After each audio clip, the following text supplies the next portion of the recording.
Ever since the beginning, Dead by Daylight experienced problems related to ending a match. For instance, until 2.7.0, survivors could theoretically hold the killer hostage by hiding and preventing crows from spawning by dropping and picking up their item. Since before that patch, the endgame collapse was not implemented to the game. Another case of insane design decisions came from the hatch. Until the earlier mentioned last patch of year 3, killers could not close the hatch, but could grab the survivor attempting to escape through it, leading to double-digit standoffs for who is the bigger no-life. But even with the introduction of the endgame collapse, the mechanics still posed a problem, where if the number of generators completed in a match was higher than the amount of survivors left in the trial, the hatch would be visible on the map in its closed state, allowing for cheesy, multiple survivor escapes as long as one person brought a key. Opening the hatch was also instant, by the way, and the hatch was open for 10 seconds. 5.3.0 solved that issue by making the hatch only spawn when the last survivor is remaining, and making the key take 2.5 seconds to use. But dear viewer, please enlighten me, because I think I might be crazy. Why does the hatch even exist?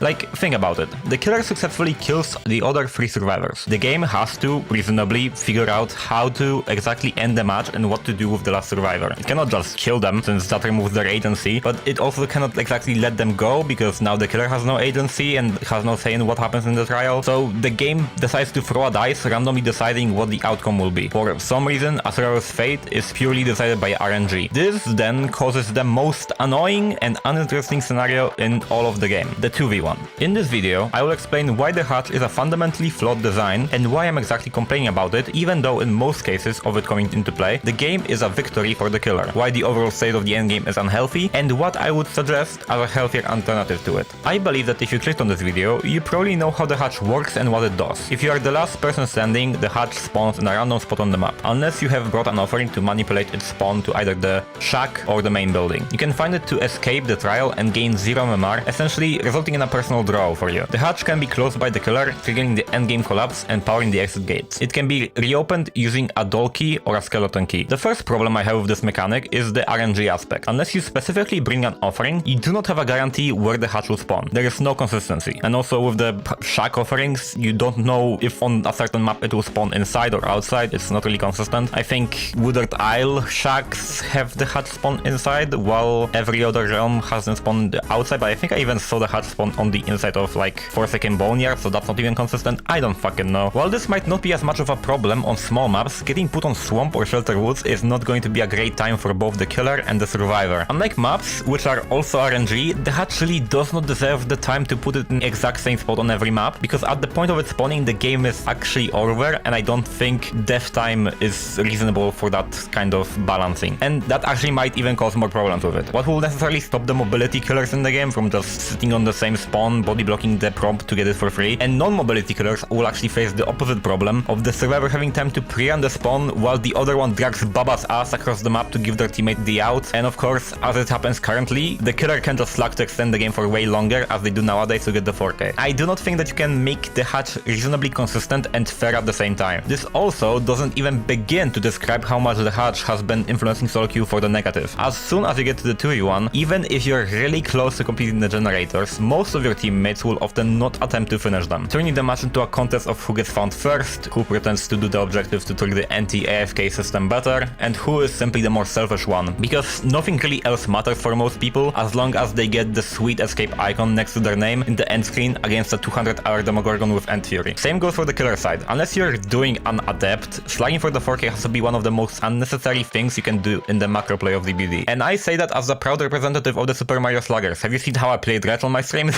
With how narrow the MMR range is, the difference in MMR game between a 3K and a 4K is basically non-existent. The 2v1 experience is so uninteresting and uninteractive that the reward, being the hatch, is not enticing enough for anyone who respects their own and their opponent's time. But the 2v1 is not the only section of the match that causes problems in the game. There is a certain mechanic that comes into play when the match is about to end that not only impacts how bad ending a game feels, but it also manipulates your personal statistics and MMR. Let's talk about the abandon mechanic. Introduced in 8.6.0, abandon allows you to leave a match without a DC penalty in scenarios where the game might be considered a loss or is considered over. The killer can abandon when all throwers are bots or when no generators have been completed or regress for the last 10 minutes. A survivor can abandon when every other survivor is a bot in the dying state or on hook, and when they go down for a third time after recovering from the dying state twice. Abandoning when all other players are bots gives you a draw, while other scenarios causes a loss. None of these considers a trial to be completed. Notice the problems yet? If If the killer decides to abandon when all the survivors in the dying state abandon the match and go next, the game is considered a draw, and additionally, based on the stats website, they actually got 4 outed, since an abandon is equal to a disconnect. This not only fucks over people who share their stats, but also